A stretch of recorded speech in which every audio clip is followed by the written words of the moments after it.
صلو علی الحبیب۔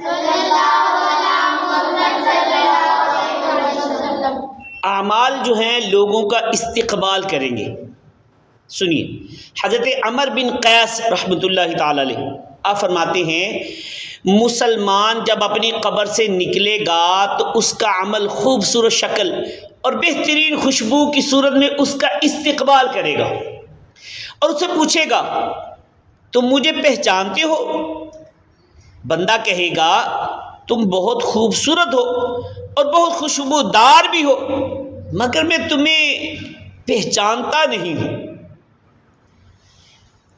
اس کا عمل کہے گا، اس کا جو اچھا عمل ہے اس کا اچھا عمل کہے گا دنیا میں تم بھی اسی طرح تھے، تمہاری خوشبو یعنی تمہارا کردار، تمہارے اعمال، تمہاری سیرت بہت پیاری تھی، میں تمہارا نیک عمل ہوں، جب تک تم دنیا میں رہے میں تم پر سوار رہا، یعنی تمہیں خواہشات سے روکے رکھا، تمہیں نیکیوں میں مصروف رکھا، آج تم مجھ پر سوار ہو جاؤ۔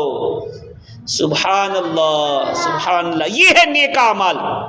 رب کریم فرماتے ہیں وَمَا تُقَدِّمُوا لِأَنفُسِكُم مِّن خَيْرٍ تَجِدُوهُ عِندَ اللَّهِ، کہ اپنی جانوں کے لیے جو بھلائی تم آگے بھیجو گے اسے اللہ کے یہاں پاؤ گے۔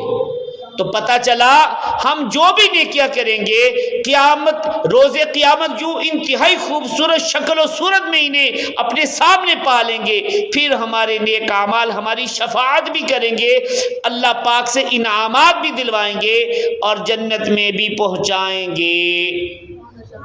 صلو علی الحبیب صلی اللہ علیہ وآلہ وسلم۔